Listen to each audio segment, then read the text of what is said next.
우리 계속해서 기도에 진행되고 있는데 은혜의 자리에 동참하면 좋겠습니다. 자, 오늘 말씀은 르호보암에 대한 말씀입니다. 솔로몬의 아들이자 유다의 남유다로 치면 첫 번째 왕이었던 르호보암의 이야기입니다. 솔로몬의 죄악으로 남과 북이 분열돼서 북쪽 이스라엘은 여로보암이 통치하고 남쪽 유다는 이제 르호보암이 통치하고 있었습니다. 근데 그 나이 41세, 그러니까 르호보암은 41세의 나이에 왕이 되었는데 왕치고는 좀 늦은 나이에 왕이 됐습니다. 그리고 17년 동안 유다를 다스렸다, 이렇게 말하고 있습니다. 솔로몬 같은 경우에 더 일찍 된 왕도 있지만 솔로몬이 20살의 왕이 돼서 40년 동안 통치한 것에 비하면 41세, 41살의 왕이 돼서 17년 동안 통치를 한 것을 보면 아주 길게 한 것은 아니죠. 유다 왕을 보면 르호보암부터 19대까지 이제 19번째 왕이 마지막 왕까지 있는데, 가장 짧게 통치한 왕은 이제 1년 통치한 왕이 있었고요. 중간에 아하시아라는 왕이 1년 통치했고, 므낫세라는 왕이 있습니다. 아주 악한 왕으로 기록되어 있는데 55년 동안 통치한 왕도 있었습니다. 그러니까 17년 정도, 좀 늦은 나이에 시작해서 17년 정도 그렇게 통치한 왕이 르호보암 왕입니다. 자, 오늘 말씀을 보면 르호보암의 삶에 대해서 마지막 기록인데 하나님의 평가라고 할까요? 하나님의 평가, 그의 행적과 그의 통치에 대한, 그의 인생에 대한 하나님의 평가를 보여주고 있습니다. 자, 21절이죠. 우리 14장 21절 말씀 우리 한 목소리로 읽어보겠습니다. 시작. 왕위에 오를 때에 나이가 41세라. 여호와께서 자기 이름을 두시려고 이스라엘 모든 지파 가운데서 택하신 성읍 예루살렘에서 17년 동안 다스리니라. 그의 어머니의 이름은 나아마요 암몬 사람이더라. 근데 말미에 보면 21절 하반절에 보시면 그의 어머니의 이름은 나아마요 암몬 사람이더라, 이렇게 말하고 있습니다. 자, 우리가 21절도 보고 31절까지 보았는데 31절 맨 마지막에도 보면 르호보암의 어머니 출신을 기록하고 있는데 암몬 사람 나아마더라, 그런 표현이 있습니다. 어머니가 굳이 이렇게 한 번도 잘 기록 안 하는데 암몬 사람 나아마더라 두 번 기록한 것은 강조의 의미가 있겠습니다. 르호보암 어머니가 그러니까 이스라엘 사람이 아니라 이방 여인이었다는 것을 말하고 있죠. 그 말은 뭐냐면 아주 어릴 적부터 태생적으로 그는 우상 숭배의 영향을 받아서 자랄 수밖에 없었다는 것을, 암몬 사람 어머니 밑에서 그의 신, 또 우상의 영향을 받으면서 자랄 수밖에 없었다는 것을 그렇게 강조하고 있습니다. 또 아버지 같은 경우 41세에 왕이 됐기 때문에 그가 청년 시절 그리고 30대, 아마 어린 시절에는 솔로몬이 아마 경건했을 건데 솔로몬이 후반부에 갈수록 우상을 숭배했습니다. 그래서 그가 청년 시절 그리고 30대에 보았던 아버지는 그 수많은 부인, 이방 여인들과 놀아나고 또 우상을 숭배했던 그런 모습을 많이 보면서 자랐을 것입니다. 이런 상황 속에서 아버지도 우상 숭배하고 어머니도 우상 숭배하고 그런 우상 숭배의 영향 속에서 받을 수밖에 없는 상황 속에서 자랐다는 것을 성경에 보여주고 있습니다. 자, 오늘 르호보암에 대한 하나님의 평가가 있는데 아주 악하게 평가를 하고 있습니다. 그의 할아버지 다윗, 성경이 그의 할아버지 다윗을 어떻게 평가하고 있습니까? 우리가 딱 점수를 매긴다면 성경이 A에서 한 A 플러스 정도, 그죠? 다윗을 볼 때, 그의 인생을 볼 때 이제 수음이 양가하면 수. 다윗은 거의 평가를 보면 밧세바 사건만 없었으면 그래도 온전하였더라, 이런 평가를 잘 받고 있습니다. 자, 솔로몬은 몇 점 정도 줄 수 있을까요? 솔로몬 딱 보면 솔로몬은 한 우리 비에서, 그죠? 빗불 잘 주면 수음이 양가 한 미 정도. 그러니까 처음에는 경건했습니다. 듣는 마음이 있었고 하나님을 따랐지만 후반부로 갈수록 이제 우상 숭배했기 때문에 마지막에 그렇게 타락한 왕이라고 우리가 알고 있습니다. 자, 르호보암은 어떻습니까? 거의 처음부터 타락한, 그죠? 그런 아주 좀 그런 왕으로, 뒤에 보면 그들의 조상들보다 훨씬 더 악했다, 이런 표현을 쓰는 걸 보면 그 아버지 다윗, 그 할아버지 다윗, 또 그 아버지였던 솔로몬보다 훨씬 더 악한 길로 갔던 왕으로 거의 낙제죠. 거의 수음이 양가, 그런 평가를 받을 정도로 하나님 앞에 좋지 못한 평가를 받고 있습니다. 열왕기서에도 나와 있고 역대기를 보면 르호보암에 대한 기록이 조금 더 자세히 나와 있습니다. 역대기 11장에 보시면 처음에는 아주 나라를 강성하게 통치했다고 되어 있습니다. 처음 한 3년 정도는 다윗과 솔로몬의 길로 가서 나라를 강성하게 통치했다, 그렇게 기록을 하고 있습니다. 그런데 뭐라고 되어 있냐면 나라가 점점 강성해지면서 하나님의 율법을 버렸다, 이렇게 되어 있습니다. 그래서 처음 몇 년은 그래도 조금 낫어요. 그런데 나라가 부강해지고 잘 살면서 아주 몇 년이 못 가서 하나님의 율법을 버려버리고 우상으로 돌아섰다, 그렇게 역대기에서 기록을 하고 있습니다. 자, 오늘 21절을 읽었는데요. 다시 한번 21절 중간에 보시면 눈에 띄는 것이 있습니다. 성경을 보면서 뭐가 있을까요? 예루살렘에 대한 표현이 이제 눈에 띕니다. 예루살렘을 아주 특이하게 표현하고 있습니다. 어떻게 표현하냐면 여호와께서 자기 이름을 두시려고 이스라엘 모든 지파 가운데서 택하신 성읍, 이렇게 돼 있죠. 그냥 예루살렘이라고 하지 않고 아주 길게 여호와께서 자기의 이름을 두시려고 이스라엘 모든 지파 가운데서 택하신 성읍, 하나님이 택하신 성읍 예루살렘, 그렇게 아주 길게 소개하고 있습니다. 여러분도, 우리도 누군가를 소개할 때 어떤 사람을 소개하는데, 아니면 내 자신을 소개하는데 강조하고 싶으면 누굽니다 이렇게 하지 않고 되게 수식어를 붙이죠. 만약에 어떤 집회에 강사분이 오시면 보통 이분은 이런 교회에 계셨고 또 이런 사역을 하셨고 이런 책을 쓰셨고 이런 일들을 하신 누굽니다, 이렇게 소개하는 것처럼 오늘도 예루살렘에 대해서 아주 길게, 굳이 예루살렘이라고 하면 되는데 하나님이 자기 이름을 두시려고 이스라엘 모든 지파에서 택하신 성읍, 이렇게 표현을 하고 있습니다.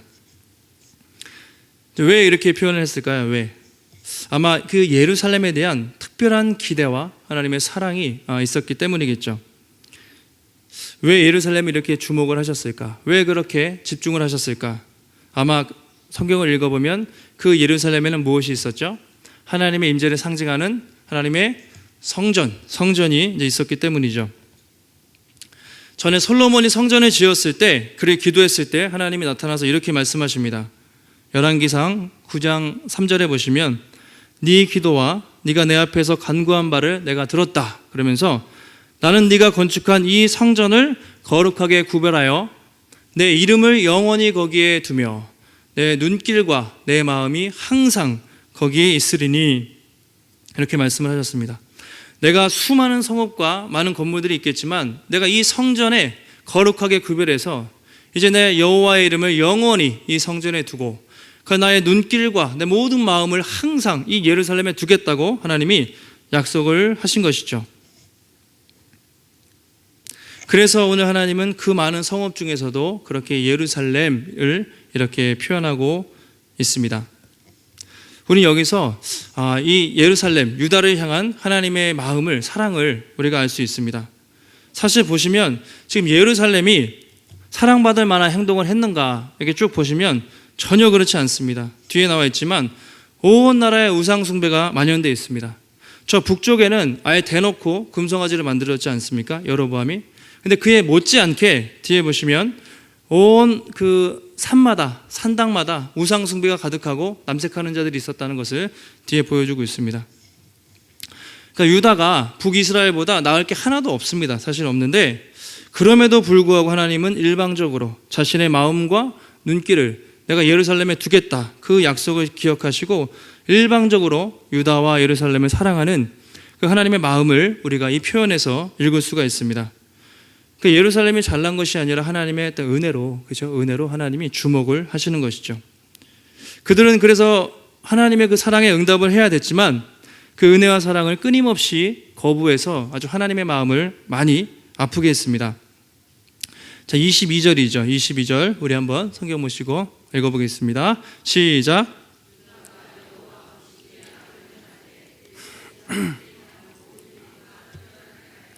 그 범한 죄로 여호와를 노엽게 하였으니 유다가 여호와 보시기에 악을 행하되, 자, 처음에 르호보암이라고 하지 않고 유다가, 이 말은 르호보암으로 시작해서 이제 온 유다 전역에, 온 유다 전체가 하나님 보시기에 악을 행한 것이죠.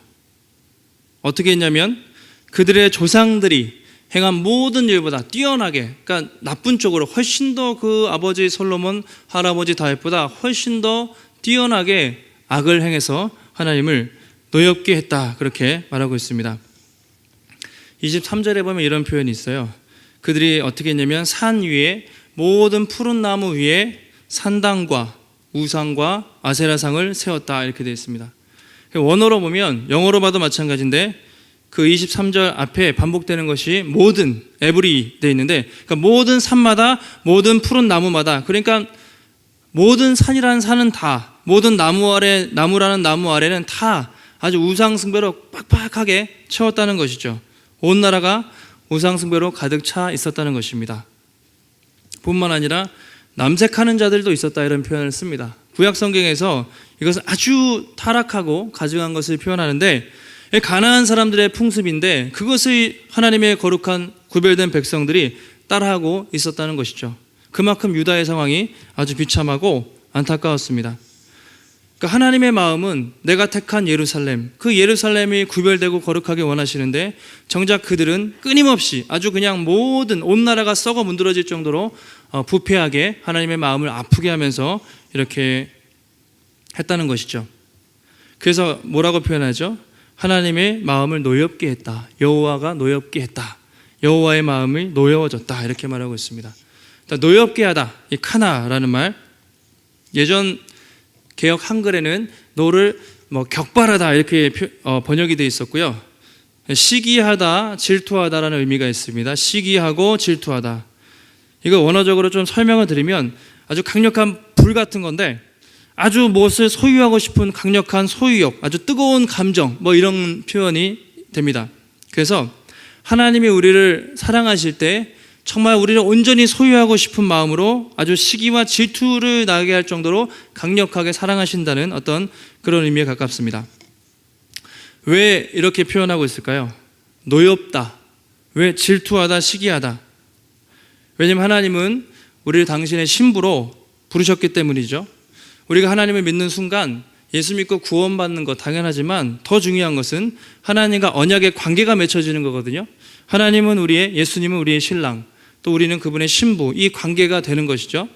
신랑이 신부에게 가장 원하는 것은 바로 순결함이죠. 순결함, 거룩함이죠. 거룩함.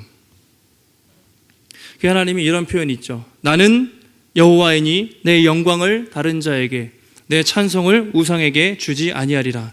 그러니까 하나님은 우리를 창조하시고 온전히 우리에게 찬양과 영광을 받고 싶어하는 것이, 온전히 우리의 사랑을 받고 싶으신 것이 하나님의 마음이시죠. 그 십계명에서도 두 번째 계명 중에 우상을 만들지 말라, 너를 위해서 우상을 세우지 말라 말씀하시면서 출애굽기 20장 5절 6절 이렇게 표현하고 있습니다. 한번 읽어보겠습니다. 시작.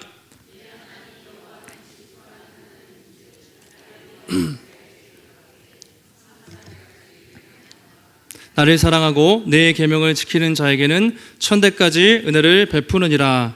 내 하나님 여호와는 뭐죠? 질투하는 카나. 아까 그 말이, 비슷한 말이, 똑같은 말이 쓰여진 것입니다.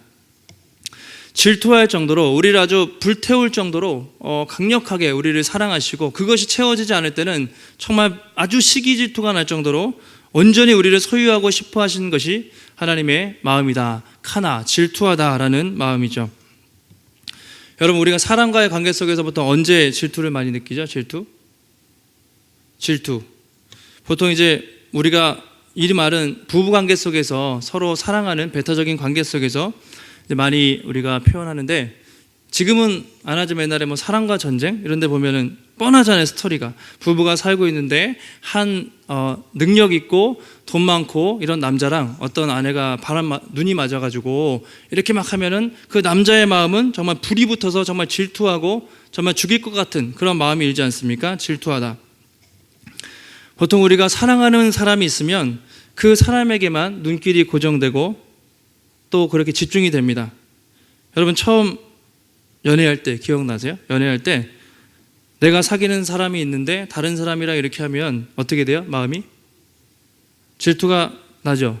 사랑을 다 해보신 지 오래돼서, 제가 예전에 아내랑 교제할 때 처음에 교제할 때 다 뜨겁잖아요. 그래가지고 너무 좋았어요. 그래서 속으로, 겉으로는 안 그랬는데 아내가 이제 다른 형제들이랑 이렇게 말을 하고 그러면 괜히 이제 막 질투나고, 겉으로는 그런 척 안 했지만 마음에 나랑만 같이 있고 싶은 그런 마음들, 그죠? 지금은 안 그런데 옛날에 한참 기억을 떠올려 봤어요. 아주 한 13년 전쯤에 먼 기억을 떠올려 보니까 그때 그랬던 것 같아요. 정말 질투할 정도로 뜨겁게 사랑했던 것 같습니다.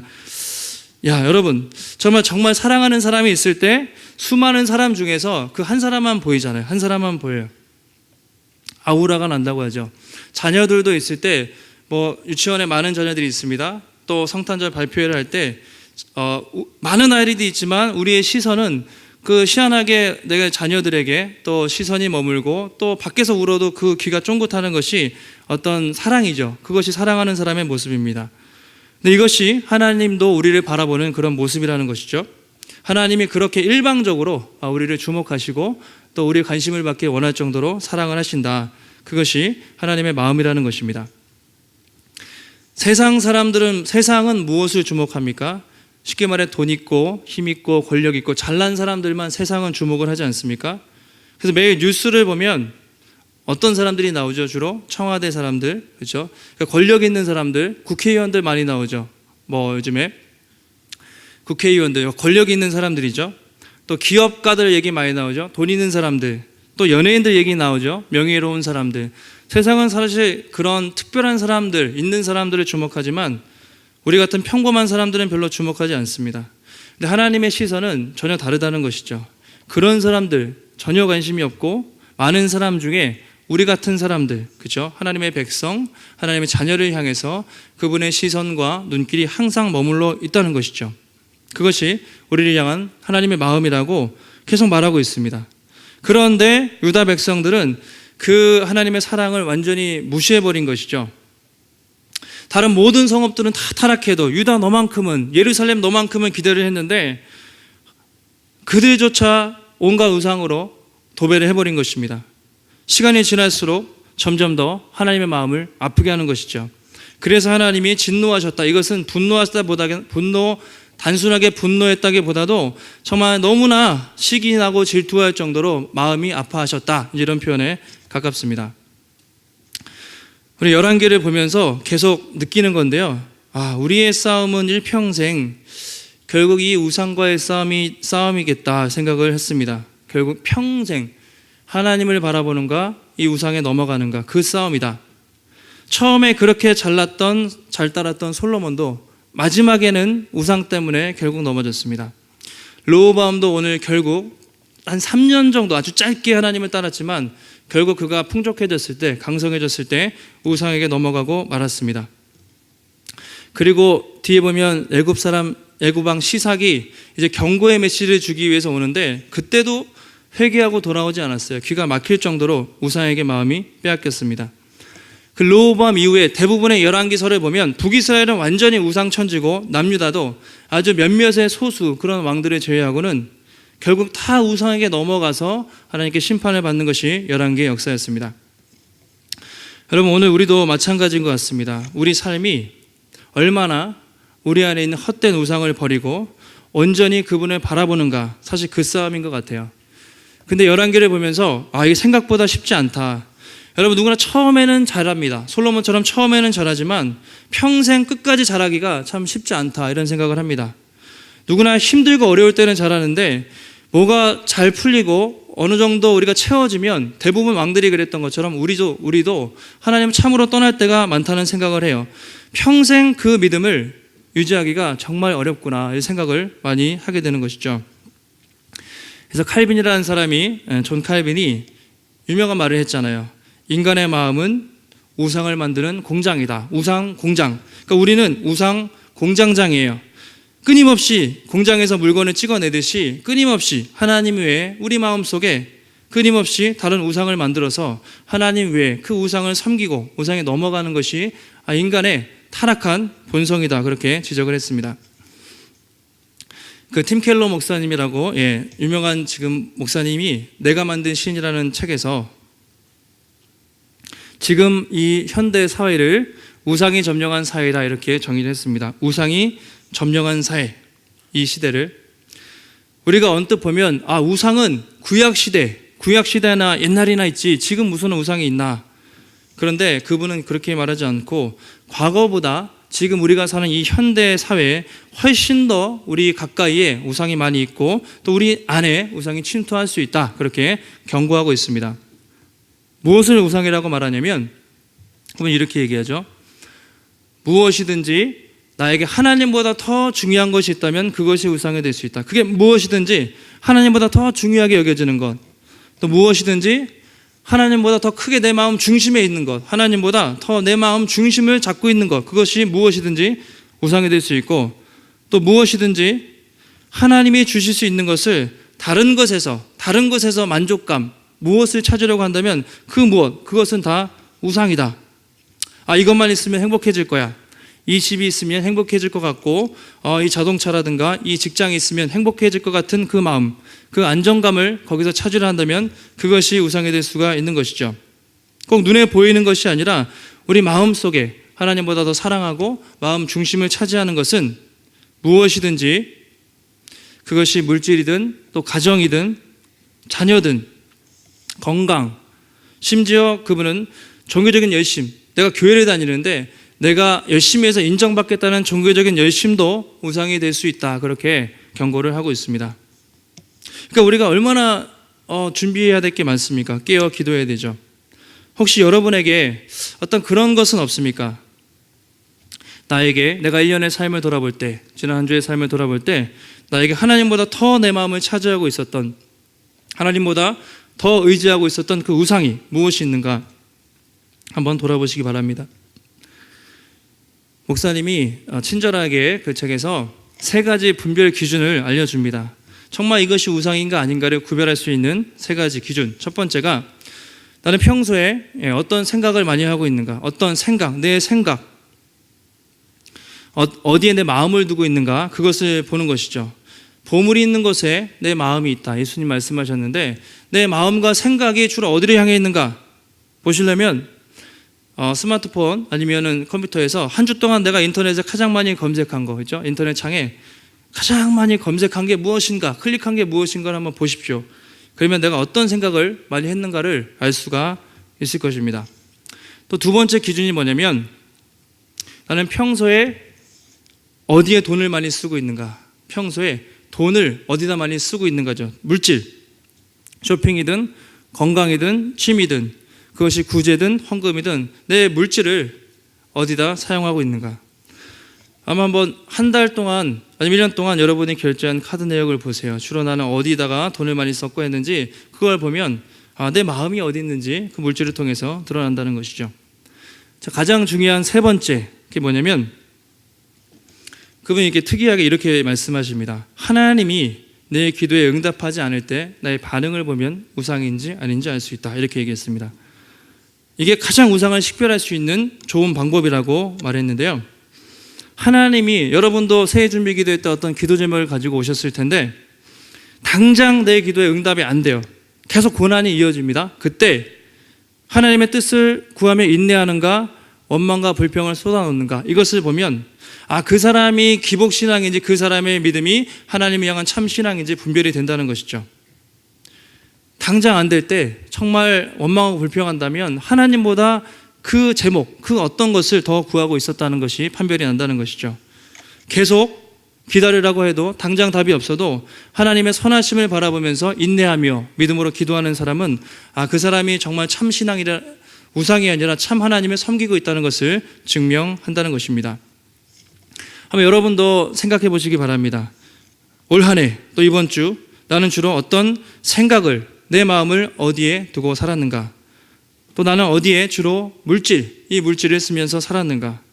또 내가 지금 고난 중에 있다면 그럼에도 불구하고 당장 기도 응답이 안 됨에도 불구하고 하나님을 신뢰하고 있는가? 하나님을 원망하는가? 그것을 살펴보라는 것이죠. 우리 마지막으로 바울이 이렇게 우리에게 말했습니다. 한번 고린도전서 6장 19절 20절 읽고 마치겠습니다. 앞에 보시고 읽겠습니다. 시작. 하나님께로부터 받은 바 너희 가운데 계신 성령의 전인 줄을 알지 못하느냐? 너희는 너희 자신의 것이 아니라 값으로 산 것이 되었으니 그런즉 너희 몸으로 하나님께 영광을 돌리라. 바울은 이렇게 말합니다. 우리는 우리께 아니라 하나님께로부터 거저 받았다. 성령의 전이라 이렇게 말하고 있습니다. 우리는 우리 자신의 것이 아니다. 하나님은 우리가 더 이상 죄에 거하지 않기 위해서, 더 이상 우상에게 종노릇하지 않기 위해서 예수 그리스도를 죽이고 그 핏값으로 우리를 샀다 이렇게 말하고 있습니다. 그래서 하나님은 정말 우리가 예수를 믿은 후에도 다시 십자가를 버리고 우상으로 돌아갈 때 주님이 가장 마음 아파하신다는 것이죠. 우리는 이것을 기억해야 됩니다. 값으로 사신 것이 되었다. 그 값은 예수 그리스도가 십자가에서 피 흘려 죽으신 그 값을 치르신 이유가 더 이상 종노릇하지 않고 우상을 버리지 않고 예수 그리스도 십자가만을 바라보며 살기를 원하는 마음으로 하나님이 그 아들 예수를 죽였다고 그렇게 말하고 있습니다. 사랑하는 성도 여러분, 올 한 해 우리 삶을 돌아볼 때 얼마나 하나님을 향해 마음이 고정되어 있었습니까? 아니면 이런저런 우상에 내 마음을 빼앗기지 않았습니까? 얼마나 하나님의 마음을 혹시 아프게 하셨습니까? 우리의 중심을 돌아보시기 바랍니다. 새해에도 또 우리 앞으로의 삶 가운데 우리 삶의 헛된 우상을 버리고 오직 우리의 마음을 하나님께 두고 하나님을 더 뜨겁게 사랑하는 복된 성도들이 되시기를 간절히 축원합니다.